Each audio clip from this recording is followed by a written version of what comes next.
So welcome to all to this new episode of our 154 forum entitled Crafting Worlds for a Vernacular Economy of Art.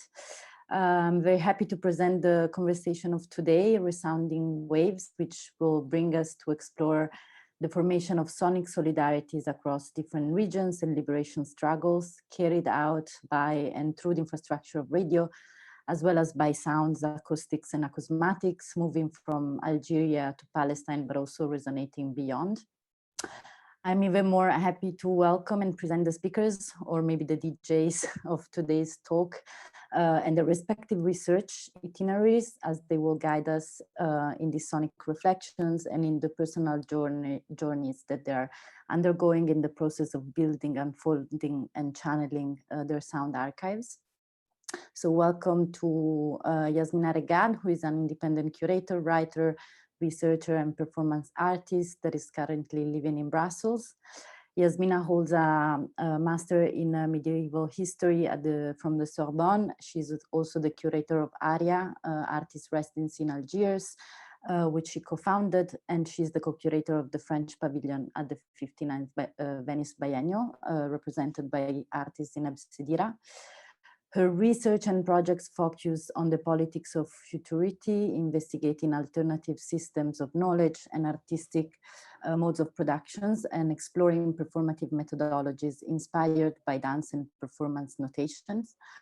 Among other projects, since 2016, Yasmina has started a long-term research called We Dreamt of Utopia and We Woke Up Screaming, that takes as a starting point the radio shows of the liberation movements based in Algeria in the 60s and 70s, in a time where the Algerian capital hosted national liberation movements, political exiles, disillusioned Westerners and militants, and I'm quoting Yasmina's text here, who were forging other possible futures. So thanks, Yasmina, for accepting the invitation and for sharing some of your exceptional archives with us tonight. And also thanks to Rachel Dedman, our second radio creature, for joining tonight. Rachel is a curator, writer, and art historian based in London.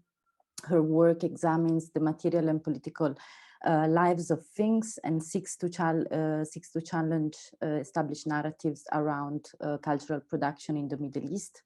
She's currently curator of contemporary art from the Middle East at the V&A in London, where she's curating the Jamil Prize Poetry to Politics in 2021. But for several years before, Rachel was an independent curator based in Beirut, Lebanon, and Ramallah, Palestine, where she has curated many exhibitions and projects with Ashkal Alwan, Beirut Art Center, the Palestinian Museum, among others. She's also the co-founder of Radio Earth Hold, an interdisciplinary research collective that she founded together with Lorde Selis and Arjuna Neumann. And through this project that she will discuss more tonight, they explore the potential for planetary forms of solidarity channeled through sound, radio, and the elemental. Some of their broadcasts are currently available actually on the Contemporary Journal edited by Nottingham Contemporary, so I definitely invite you and suggest to listen to them. So now, ladies, I mute myself and the mic is yours, so enjoy the listening. Thank you, Francesca, for the nice and kind introduction, and thank you to Francesca Le 18 and Laila Hida for the invitation. Absolutely. Thank you both.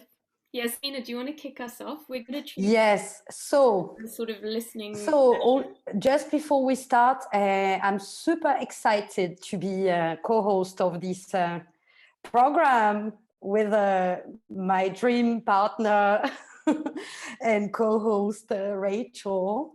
And so also we thought that tonight, as we have been speaking a lot lately, about the research, there's something that we rarely speak about, these are the anecdotes or accidents or detours that we've been taking during the process of this long-term research, and that we would like to share with you. And most of it on my end is a kind of a new material that I wanted to share tonight. And but the first one is one from Salah Badis, is a recording that he left on the phone for me that was used for actually a project that Francesca and Le 18 and Laila were involved in. I will put, we will leave the credits actually in comments ourselves while we are doing it. So let's do it.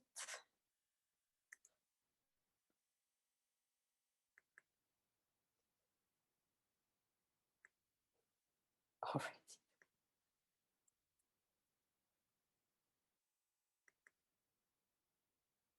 And already doesn't work.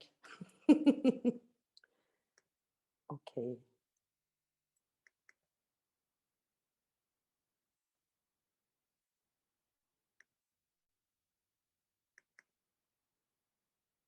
النهار اللي جاونا لي زارشيف ياسمينة كانت في اتن، انا كنت هنا في الجي. بعثت لي ايميل فرحانه وكذا، قالت لي فوالا لحقونا بصح ما لحقوناش بزاف، عطاونا 2 CD برك فيهم على فلسطين، الصحراء الغربيه والبرتغال ولي زيل دو كاناري.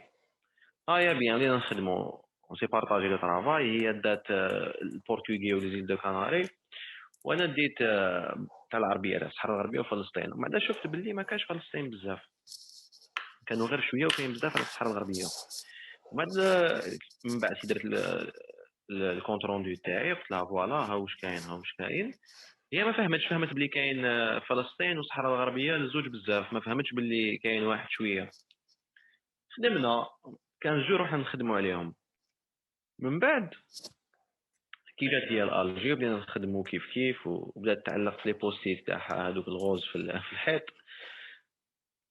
بديت نفهم فيها ها واش كاين ها واش كاين، ها كاين هنا غنا، كاين دي شونسون هنا، كاين كذا هنا يقولوا كذا هنا منا لي دات تاع لي سون، واش كاين تواريخ. من بعد كانت تقول لي بصح علاش راك تحكي غير على الصحراء؟ قلت لها باسكو ما كانش فلسطين بزاف. قلت لي كيفاش ما كانش بزاف؟ وريت لها قلت لها واش كاين واش كاين واش كاين. تعيط قالت لي كيفاش وكذا، ما فهمتش باللي في الديبي كي شرحت لها انايا ما فهمتش باللي فلسطين ما كانش بزاف. ما قالت لي وانا يا عندي 15 يوم وانا نقول فلسطين فلسطين، سيرتو كيما اليامات هادو كانوا لي زيمون. Can you tell us, Yasmina, about why this clip is important to you, what it meant? I know it was kind of the starting point for this. You're muted. Hold on.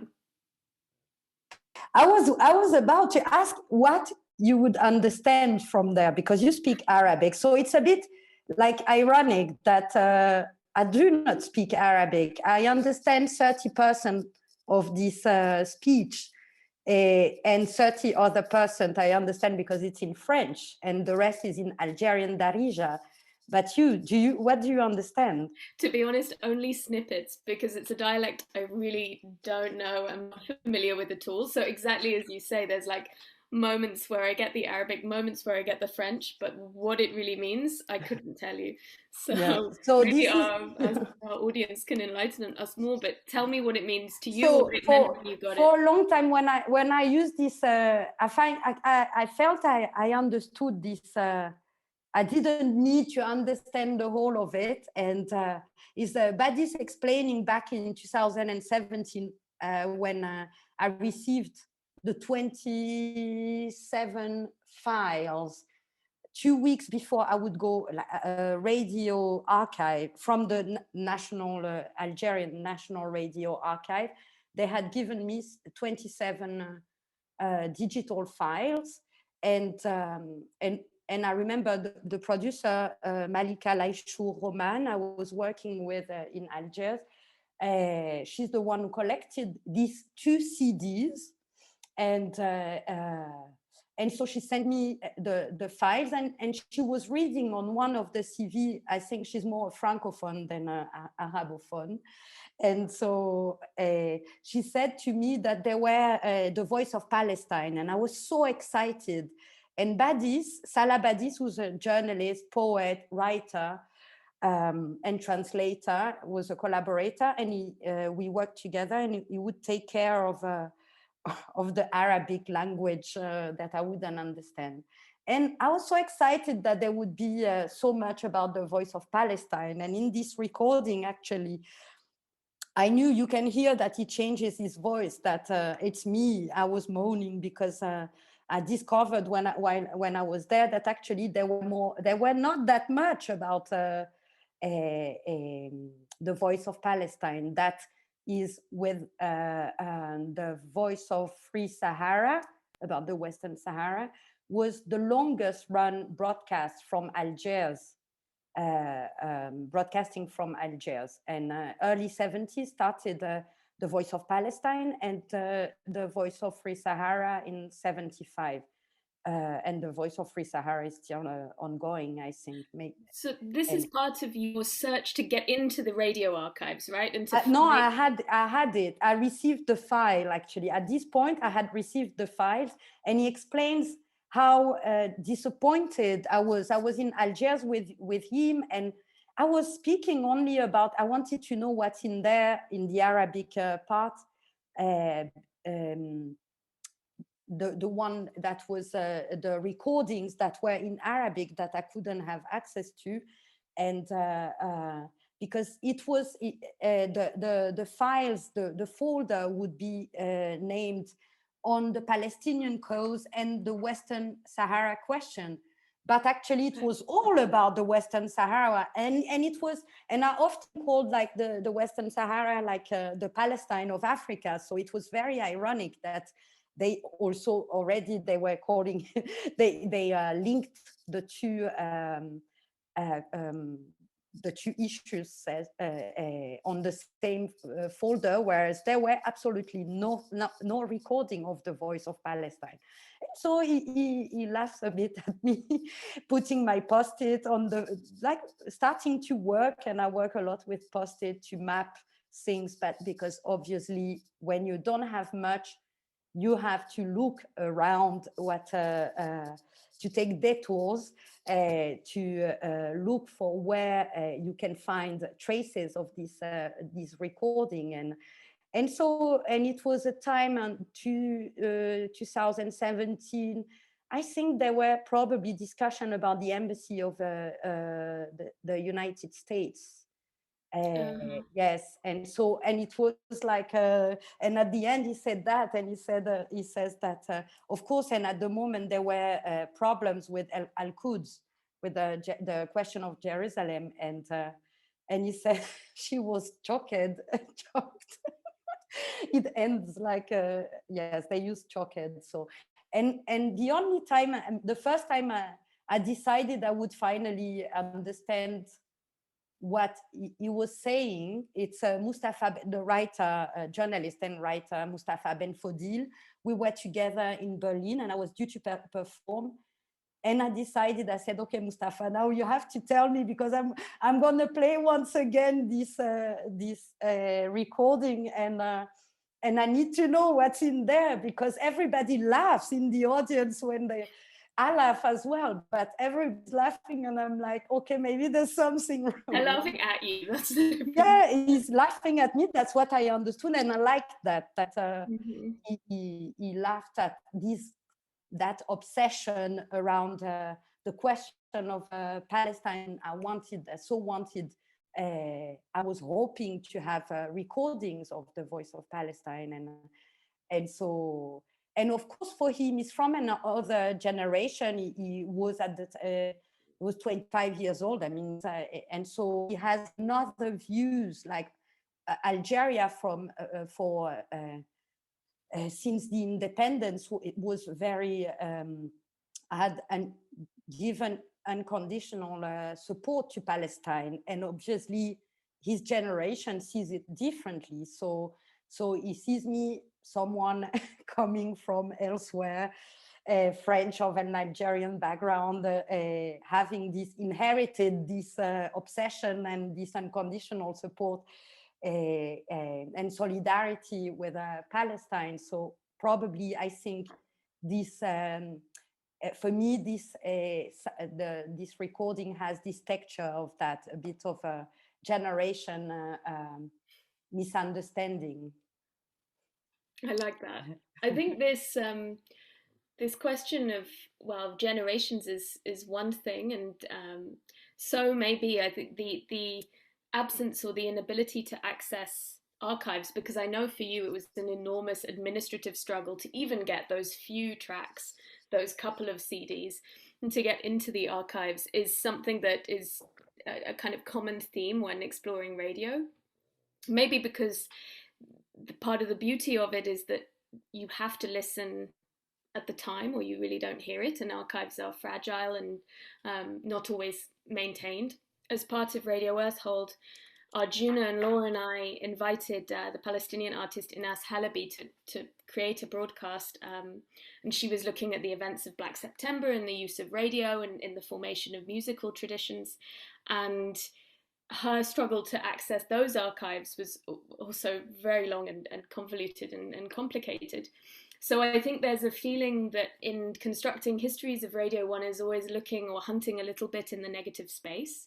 And I had an entry into it that was actually, for something totally immaterial, quite a material beginning, because I was in Palestine working on a show for the Palestinian Museum, which was on dress and embroidery, and we found this pouch at the home of a collector, Maha Abu Shoshe, that was embroidered and really beautiful, and we wanted to include it in this section about men and their relationship to embroidered objects.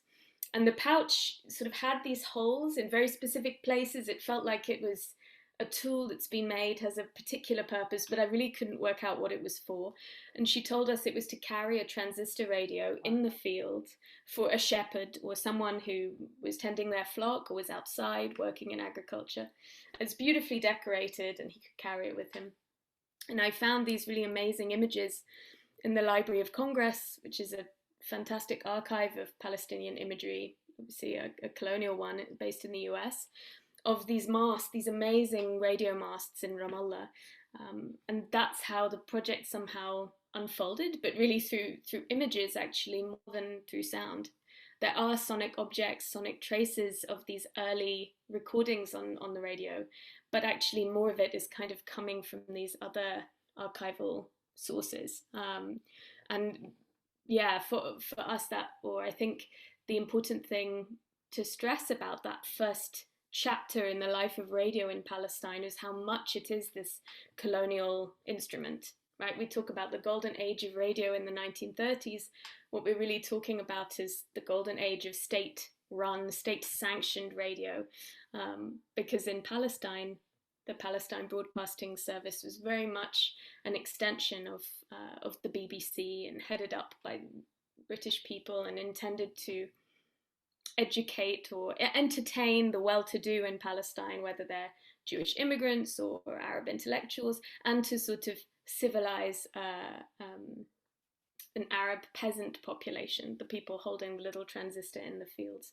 So there's this totally colonial attitude to what it's doing, and it's really there as an extension of colonial control, in part to stop people from listening to the anti-British sentiment of the Italians.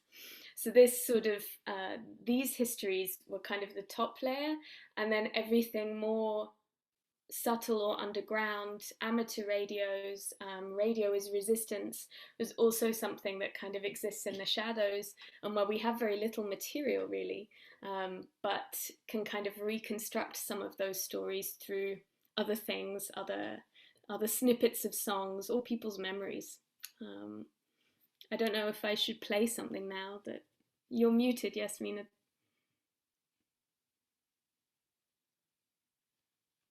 Sorry. Just to mention, I will put the credit because what you're talking about is also France Fanon in Sociology of a Revolution dedicates exactly a chapter to the voice of Algeria and explain the colonial impact of the radio in Algeria. And I think that is interesting for our audience to know about that. and how also it's an instrument of propaganda, but also how the voice of Algeria, the revolutionary radio in exile, took over the power on propaganda thanks to radio, and it helped win the war of independence. It was supporting this, and also the solidarity, and create crafts or manufacture solidarity from the people, the Algerian people on the Algerian territory with the revolution that was in Tunisia, the provisionary government in Tunisia.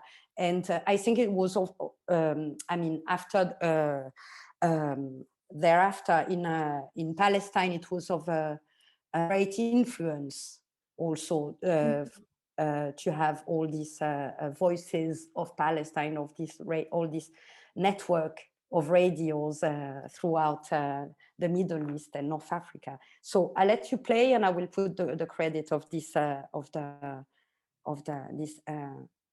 Well, speaking of, I'd like to hear more, or hear you speak more about how radio helped advance the revolution in Algeria, because what I can play now is this song that my friend and colleague at the Palestinian Museum, Yara Abbas, sent to me a long time ago now, that she'd been talking to her dad and her uncle and asking them about their memories of the use of radio, and talking about sort of the coded messages that were sent among Palestinians and the resistance, particularly in the 1970s. So when the PLO had been founded in 1964 and was using the radio to spread messages, and this was the song that preceded the sort of coming of a coded message.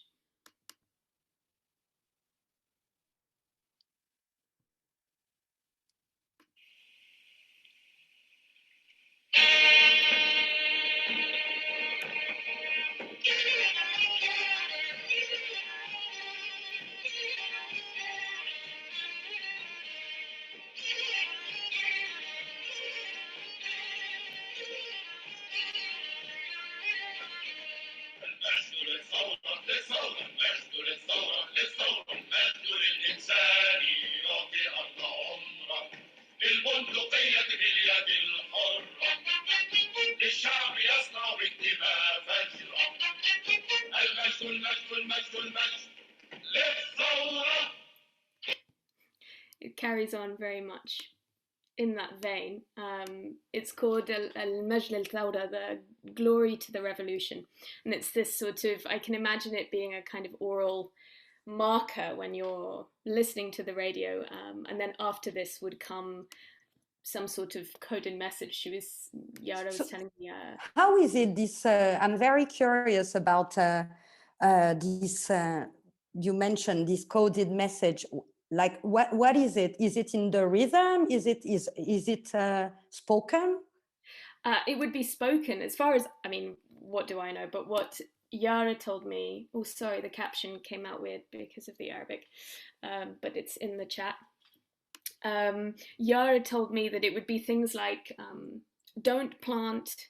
shepherds don't plant your crops now, or don't harvest now, we'll tell you when to harvest, we'll come back to you.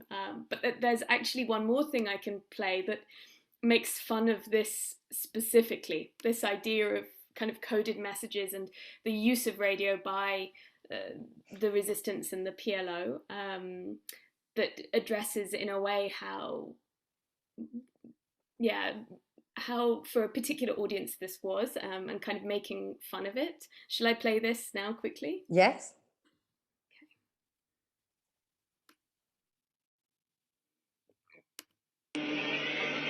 أنا كنت أرعى الغنم في البراري واسمع أخباركم من راديو ترانزستور.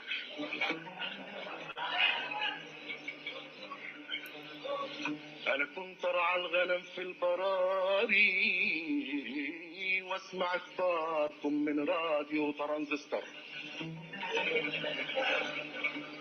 أخباركم شوشت أفكاري، قلت أشوف بعيني وأستخبر، وجيت تهت صرت مش داري مين فيكم السيد ومين فيهم المسترية في النهيم نرخي انرقوني الشيء وانشدوا نرخي هيك انشهرنا في المحافل لازم تكون تتكجي بنتكجي وبنتكي يا متكتك تكتكتك بتكتك كل المكان.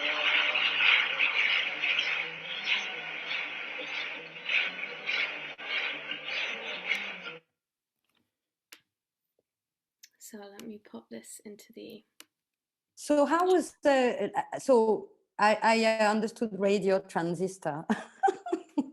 So this is a singer called Abdullah Haddad, who's performing at some sort of congregation of the members of the PLO, maybe an anniversary of the revolution in Yemen in 1983, and you see Yasser Arafat front row, absolutely laughing his head off. But essentially what he says in the song is beginning, kind of, my land, my people, I'm kind of a true Arab and Palestinian, and I refuse to be sort of humiliated in my land and my body. And I heard on the transistor these messages I didn't understand. I couldn't tell if they were sort of leaders or spies or someone kind of covering up the truth. And I went and sort of someone explained to him that these are tactics, like tactics, the strategy, but also the kind of this funny sound was the tactique, the sound of the radio kind of buzzing its frequency.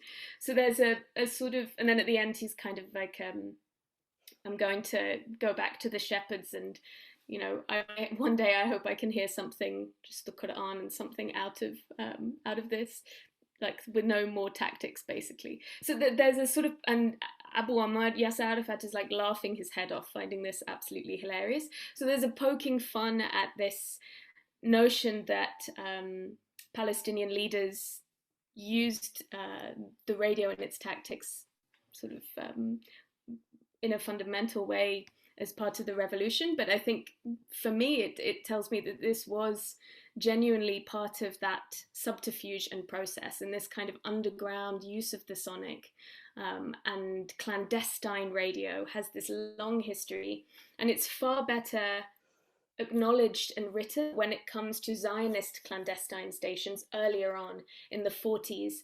You have the Haganah and Irgun having these clandestine stations that the British would try and block, and there isn't much history written about Palestinian ones, but we know that radio was being used as a tool, perhaps even to galvanize Arabs during the peasant revolt of 1936 to 39. You know, there are all these ways in which radio, I think, continues to be a tool of resistance in modes that are powerful.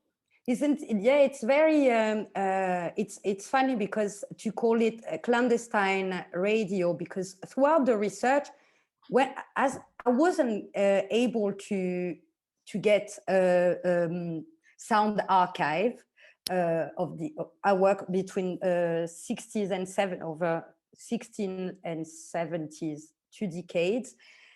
I thought about who were the listeners, who could they be? And so I thought, okay, if I don't get archive from the source and the recording from the RTA, the Radio Télévision Algérienne, that was broadcasting from the national Algerian radio. So already saying clandestine, it's from a certain point of view, because it was very much official that all these radios broadcasting from exile, the exile, were broadcasting from a super powerful and modern at the time equipment to the world. So and so I thought, okay, because I was trained as a historian, I know that the best archive ever is the army, is always the army. For everything we want is the army. So it's difficult to have access to those, but for sure, all the army was listening to this broadcast. And another one that I knew is the BBC. And the BBC Monitoring Center, and also the FBIS is the foreign broadcast, I don't remember, yes. Anyway, it's the archive, I mean, the ears of the CIA. And they were working together. It's a monitoring center working together with the BBC Monitoring Center. And they were even sharing a building in the UK, actually. And so as a historian, I know that these are amazing sources for I mean, since I think they started in the 30s or from the 13th onward. And of course, in the 60s and 70s, they were heavily listening to the Middle East. And so it's funny to see that for everything I found, they call it clandestine radio, but we can find, I mean, it's they call it clandestine radio, and they know it's broadcasting from Algiers. They know wherever. You know.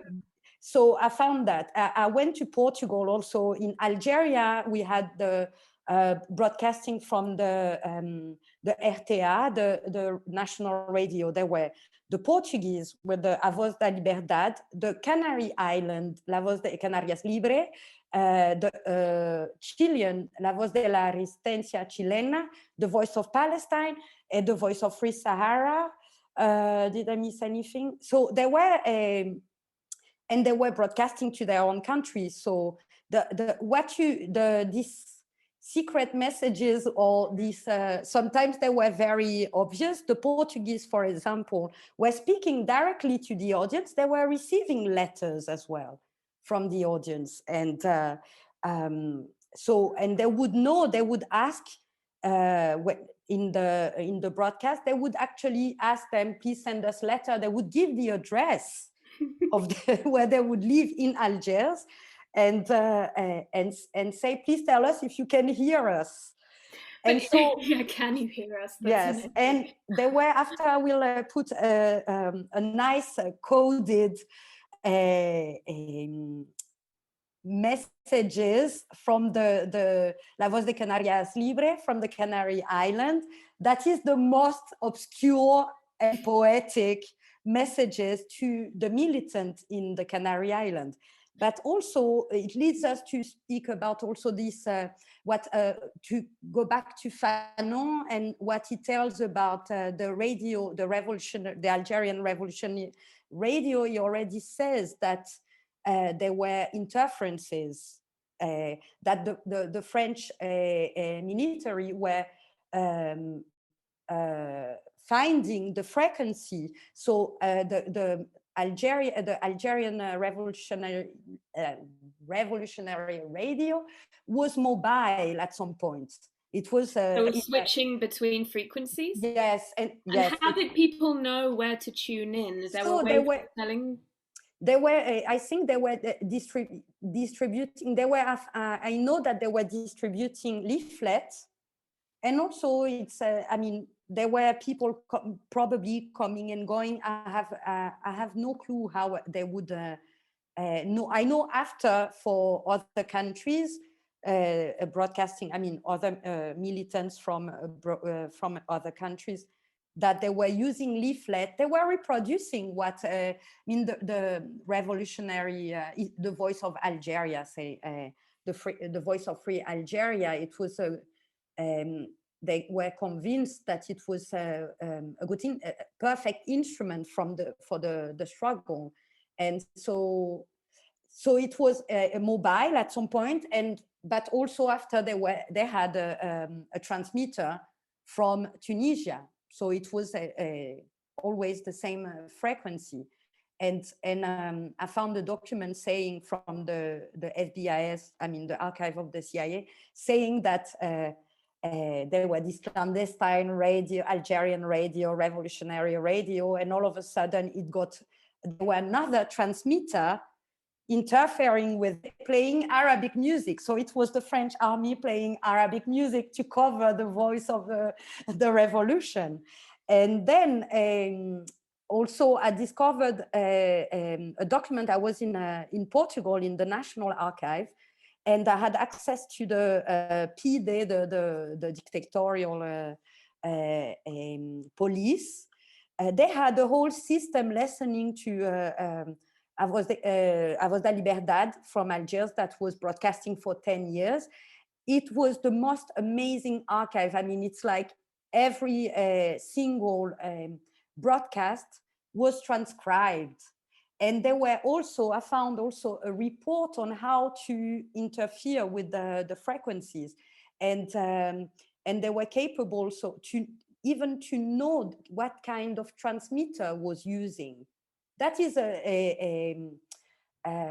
that is a mystery for me, how they could know, but they could know also from the Portuguese, the former colonies in Africa, that they would be capable of saying giving details about the equipment that was used to broadcast.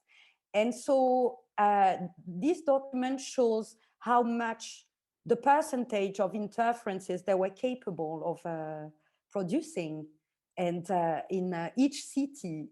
And so it was really interesting to see how easy it was, even in the 60s, to block all these airwaves, to block the airwaves.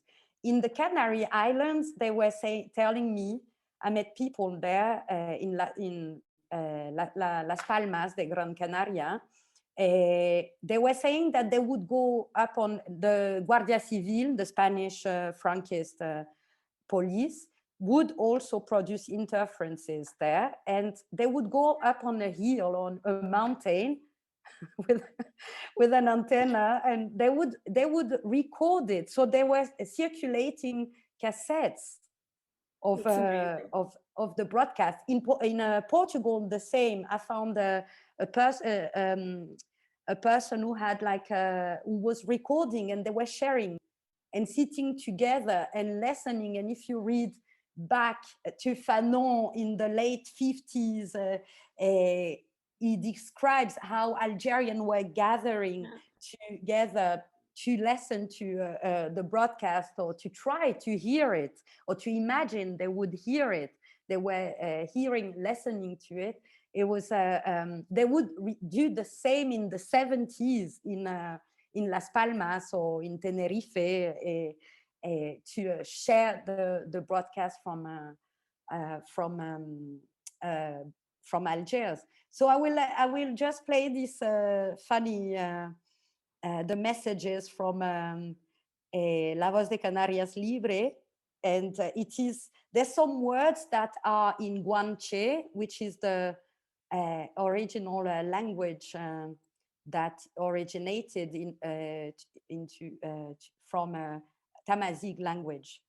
And they use these words.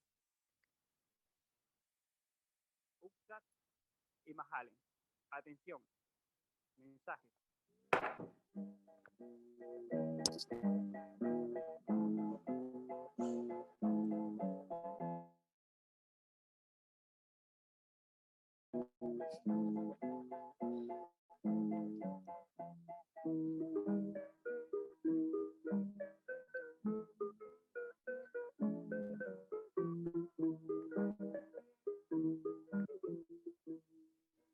Oxat y Mahal.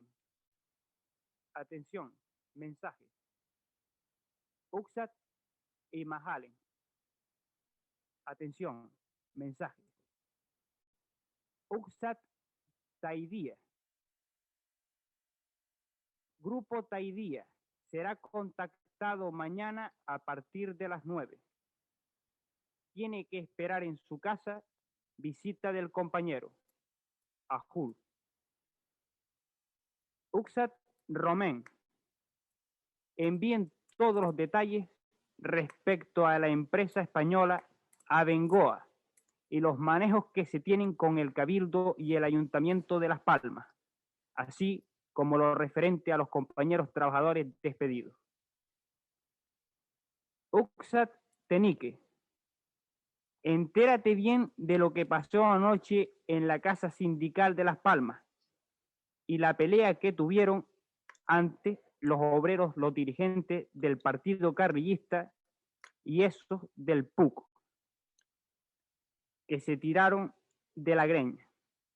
Entérate también repercusiones nuestras últimas emisiones. Ajul. Uxat, Grupo Faina. Sigan de cerca el próximo juicio del lunes respecto a los compañeros de la guagua. He's speaking to different groups, militant groups, and he tells the name probably of the neighborhood and he tells them, we received your message, or check on the trial that is happening there. And so it's so they give instruction. And I met with one of the Francisco Falero. I met with him in Las Palmas, and I listened to his voice, and I researched him. Like I called all the, I called everywhere to know where he could be, and so I found him, and he listened to his voice for the first time. I mean, he was about like probably 75 when I met him back in 2019, and so it was funny that he didn't remember what this all mean. It was really it was a very nice moment to have him listening to and discovering. I said, oh, I have this recording. I had 4. And I'm like, I'm sure it's you. It's your voice. I'm sure it's your voice. You have to confirm it's you. And so, and he wasn't capable of explaining what he was saying. But he told me that they had a telephone, like the Algerian government provided a landline. And so Antonio Cubillo, the head of this, the movement, the independentist movement based in Algiers, was also calling, not only the radio, using the radio to communicate with the base in the Canary Island, but he was also using a lot the telephone. I think there's something very common about this use of the radio as a sort of public service for these very personal moments, especially after the Nakba of 1948, the decentralization of Palestinian radio, and the occupation forcibly dividing families, that the radio would be used to absolutely do the same thing. Congratulations to you on the X on the birth of the baby. Y says she tried to cross the border, but she got turned away at the bridge. Da, da, da, da. So these sort of messages passing through. I think for those stuck in Israeli prisons, this is something really useful for the outside. And I think there's in thinking about interference more broadly, it strikes at this sort of this inherent tension in radio that I really love about it, which is that on the one hand, as you say, you can it's mad to think you can interfere with an entire frequency. You can play music so loudly to literally try and cover something over or drown it in static. And if you look at these maps of radio coverage, they rendered so totally arbitrary the notion of colonial borders or nation states at all, because radio waves follow the topography of the earth, of course, and the reach around certain kind of natural landscape elements. So where something can travel to in terms of sound is so much greater than the actual border of the earth itself. There's this inherent transnationality in how they cross over. And this meeting in 1933 in Lucerne, where I think it was called like the European Broadcasting Union or something, got together and gave all these colonial powers different frequencies, is something that you still see today in lots of these places.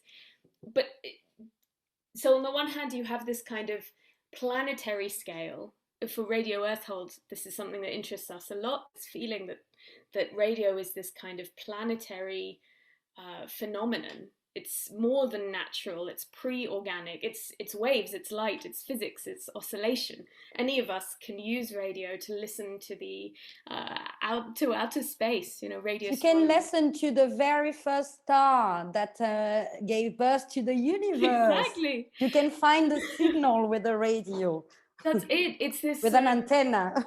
incredible pre-natural thing that is the planet, is bigger than the planet, and yet there's something so deeply intimate about listening in sort of a communal moment with other people. And Raya Badran, who, if you don't, I don't know if you know her, but if you don't, you absolutely should, and should be in conversation with her through this project, because she writes about somehow the intimacy even of radio today and its resurgence during the pandemic online in Palestine and across the Middle East, the intimacy of listening collectively at the same moment, whether it's a sort of fireside chat of Franklin Roosevelt or a group of people in Algeria gathering in their friend's house to listen to the news, the sort of, yeah, the direct intimacy and commoning somehow that goes on in that listening is, I think, also where it's kind of the beguiling nature of radio somehow. And it's funny that it was promised to be to bring individualism, and I mean Sartre said it, Adorno as well, the school of Frankfurt was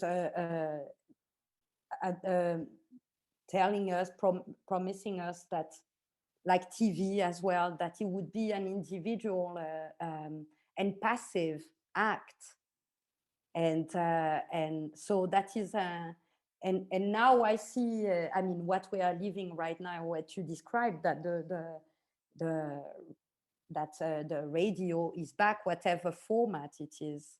It creates, yes, this commonality, and it does work. What Fanon said actually of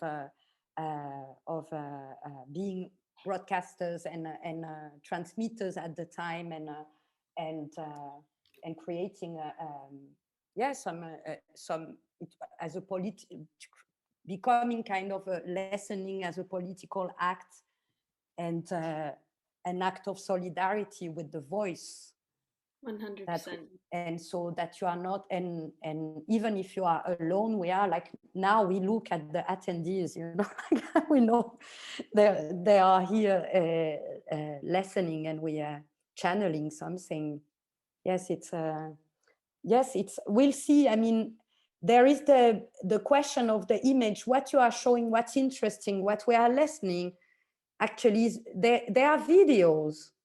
Most of your file is, yes, the one you just played. There are videos, and how much, if we listen like carefully and deeply, we can imagine. I mean, we are there, even though I don't understand the language, or this is something I use a lot in the performance, that the last one, at some point, I performed for the radio, and the performance is called La Radio des images qui s'écoutent, the radio of images that you listen to, I could say.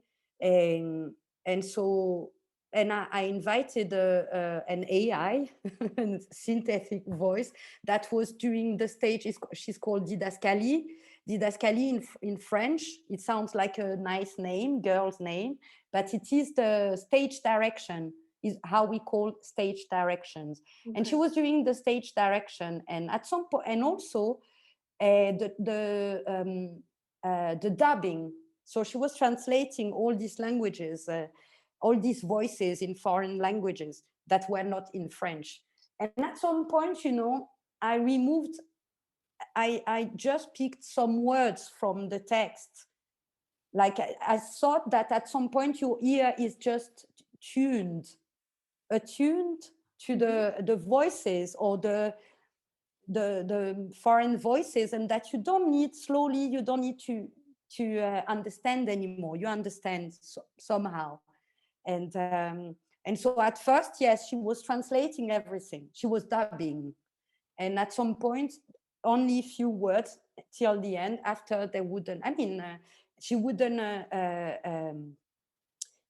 translate anything, because I was trusting that people would get used to it. Your ear is there, and there were nothing to watch, nothing to see. Everything was out there, I mean, in your ears. And so that is, yes, that's why we were discussing if we would put the video instead of only the sound only, and I thought it was a great radio experience as well, to forget the images, to have no images. And you described them, Arafat. It's priceless. Priceless, Arafat. I can send everyone the links to the actual videos, but it's true.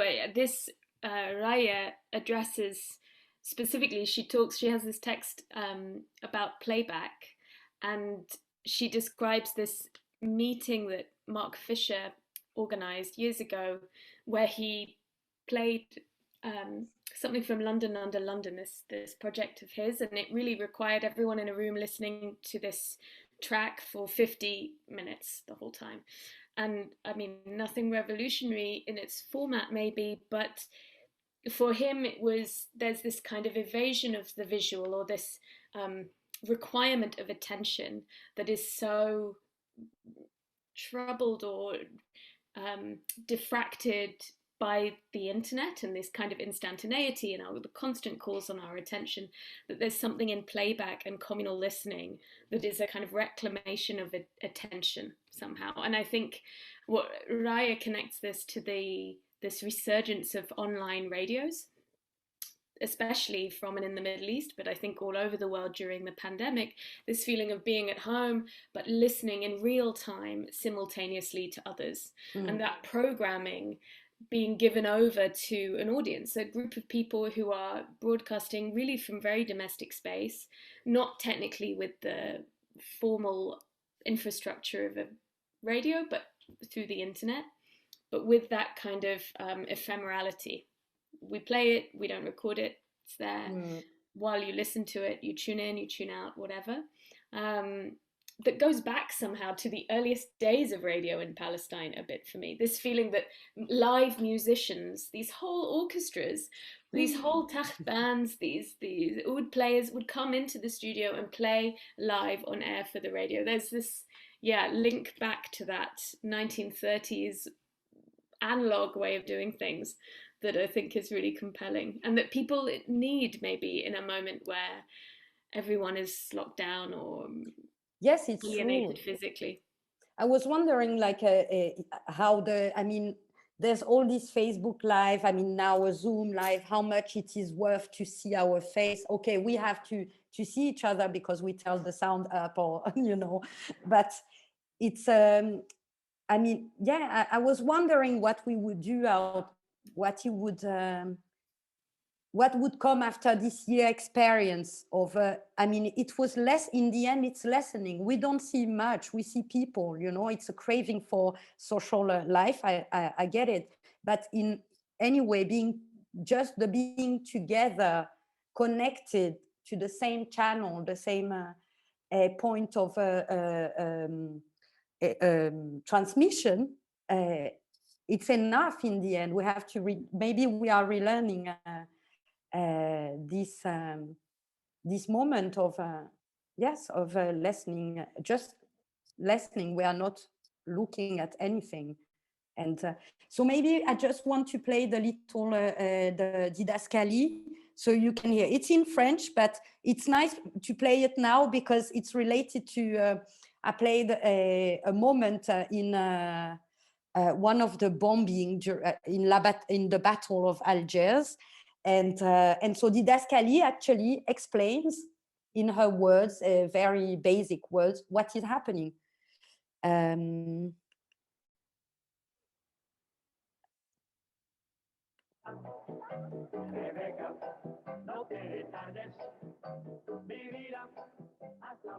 Milk Bar. Zora Drift se tient près du jukebox. Des jeunes gens dansent ou sont attablés autour d'un verre.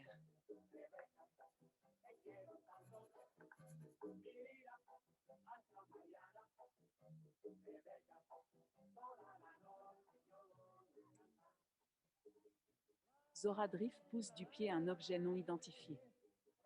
Zora Drift quitte le Milk Bar.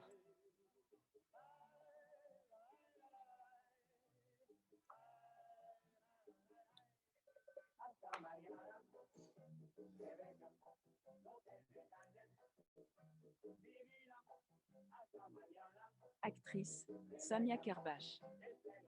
Musique, Rebecca, interprétée par les Chakachas en 1959. Extrait du film La bataille d'Alger, réalisé par Gillo Pontecorvo en 1966. Une coproduction de Casbah Film et Igor Film. So you see, I mean, it's a cinephile moment. The people who watched the Battle of Algiers, the film, they know Zohadri entering the milk bar. And even if you haven't watched it, you know of the story of the bombing of the milk bar. So it was very interesting moment to do, to perform live for the radio. It was a radio, there were nothing to watch, and to use this voiceover, say, describing very basic movement of Zohadri, the FLN militant who was in this. But there were this cinephile moment that was, I don't know what would be the word for radiophile, or, you know, it was in reference to this concept of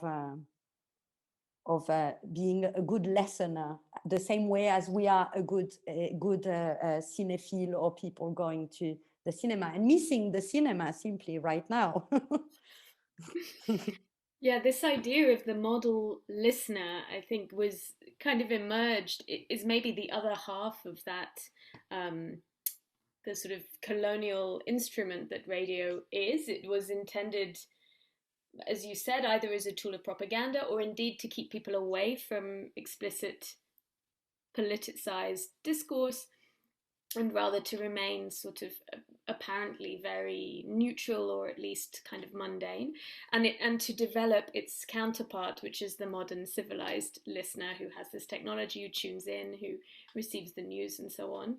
And this kind of, but the other half, or the other side of radio, has always been that kind of pirate, amateur hacking of the waves, and what's the word, being a kind of, a subversive force. I think radio is also inherently subversive, flexible, elastic, can kind of smuggle itself on these different airways, switch from one to another, or shortwave, longwave, reach different lengths. So there's these kind of dual tensions are also what I find so, what continues to make it exciting. It's both and official and and totally not. I'm aware we're at 7 o'clock. Do you have something you want to play? Okay, so would like you to play. There's something that our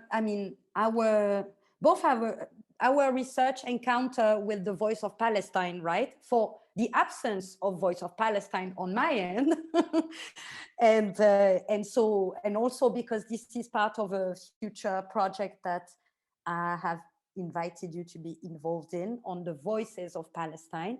So I would like to, so as it was the longest run broadcast in Algeria and terminated in '94, I was very pleased to see that you had the first test transmission from Jericho, yes. And so I will respond. I prepared a little present for you. I'm able actually to respond to this from Algeria. So, so maybe you can play, so we can terminate this broadcast with the birth of. Sure. I mean, this was the kind of the other way into the project for me, was really thinking about how these legacies of radio from the 30s to the 40s and 50s were kind of the paradigm, or the foundation for Israel's kind of contemporary architecture of occupation through telecommunications. You know, when I was living in the West Bank in 2018, driving home one day, I saw this celebration outside Wataniya, or Jawal, this like headquarters for this telecoms company, and they're celebrating 3G arriving in the West Bank for the first time in 2018. As Israel controls all telecommunications technology, frequencies, wavelengths, and so on today. And these were inscribed by the Oslo Accords in the 90s. So even though Palestine has the right to establish its own independent systems, it doesn't really have control of its frequencies. But in 1994, they set up this first transmission site for radio and television. And for me, there's something super poetic about, usually you choose somewhere up high to transmit from because it's better. But they were transmitting from literally the lowest point on Earth, Jericho. So I'll play this.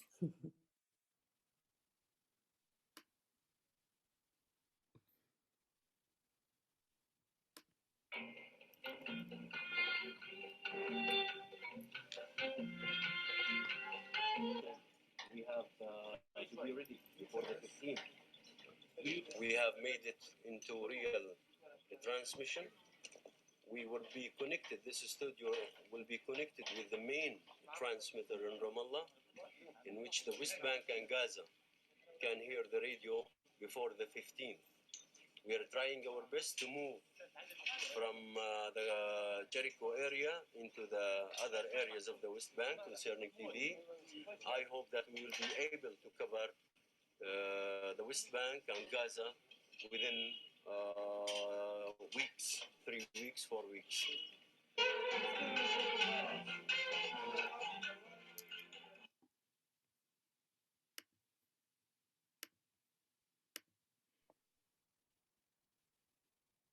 Do you have the date?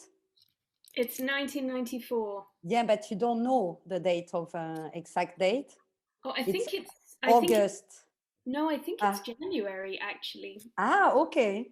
Yeah, let me have a look. I can probably find this for you. So it's. Do you remember that also? I found out that I'm born. In 1 week is my birthday on the 1st of March, and the Voice of Palestine in Cairo was first transmitting in exile on the 1st of March, and so it was a very special reference for me. So I was like, do you know when this one was born? Maybe on the 1st of March. No, I wish. Actually, I found it. It's the 7th of June.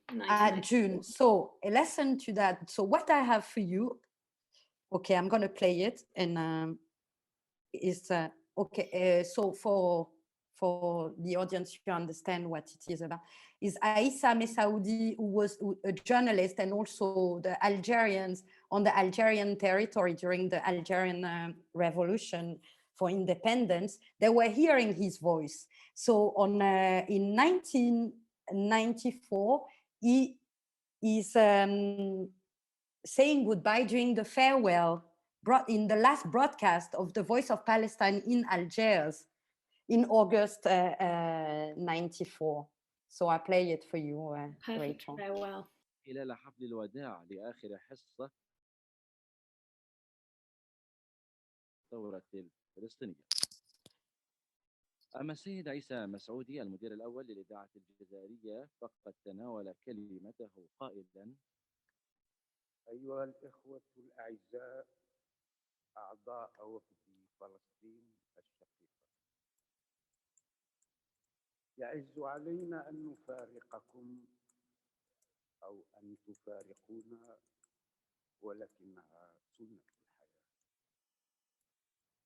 اليوم آخر تسجيل لحصة صوت فلسطين من قلب الجزائر، جزائر الثورة، جزائر أول نوفمبر الخالد المجيد. لن أخطب فيكم أو أحاضر، ولكنها ذكريات ومواقف وخواطر. إن علاقة الجزائر بفلسطين لا يعود تاريخها إلى أول نوفمبر 54 أو 5 جويليا 62 ولا إلى فاتح جانفي 64 أو 15 نوفمبر 88، ولكن تاريخها يعود على الأقل إلى سنة 1948 عندما التحق بعض آبائنا بالأراضي الشهيدة متطوعين راجلين، وحتى طلب الجزائريون في تونس والمغرب. So I can send it to you, but I didn't really know where to stop, but there were a lot of numbers. Great, yeah. And then I found another thing in the FBIS archive, which is the Palestinian Raid, like the last speech of Yasser Arafat that sent a message that was broadcasting by the Voice of Palestine in Algiers, and it's the last during the last broadcast also. And it says, brothers, we greet you from the Voice of Palestine, the voice of the Palestinian Revolution, and begin our last transmission with a special program beginning with the Palestinian National Anthem. And it says that the person who translates says Palestinian National Anthem. Brothers, a great poet, Mahmoud Darwish, says in one of his poems, a greeting and a kiss. I have nothing else to say. Where can I begin and where can I end? Indeed, where will we begin? Today, 7th August 94, the curtain falls on the Voice of Palestine's Revolution's transmission from the pleasant land of Algeria.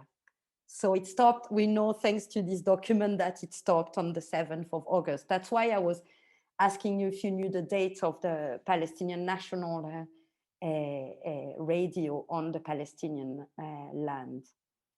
So I guess, should we end with this very hopeful and a nice note, a greeting and a kiss? A greeting and a As kiss. Mahmoud Darwish. Thank you, everyone, for listening. We say goodbye. And for having us, Francesca, Leila, Livia. We really appreciate it. Yes, we could we can hijack and pirate this this stream and go on forever. We have more radio consciousness. Totally. Yasmina, thank you. Thank you, Ray. Also, we continue from there. Definitely. And it was really nice. Thank you for sharing your fantastic archive, actually very generous, and also to, amazing. No, thank you. Really well done for the work. I'm so impressed by, and the podcast is fantastic, and there's still so much to say about this work being a podcast actually, and the crafting of it as well, doing radio as a portable, becoming a portable radio, right? As a podcast. It's still, exactly. It goes on. We're still figuring it out. I will post links to these in the captions in case people want to hear. And you too, Yasmina, you should post links where people can listen to you perform or see performances. Yes, I mean, the performance, there's no, you have to be there or be, you know, like you have but you to. did a podcast recently. No, I didn't do, it's not, I perform actually, it's an anti-podcast. I perform live it was difficult to make people understand that it was only once. Like radio, you have to listen in. You have to be there, you know, you want guys, it was the Canal Centre Pompidou in Brussels, they want to have a radio, you have to do the radio, and I was doing the radio, so no podcast. But for French listeners, maybe you can leave the link of the conversation you made with Radio Grenouille. Should I? But I will send it for the podcast, or do you want me to put it now? I don't know, as Rachel was sharing some links related to Radio Earthhold.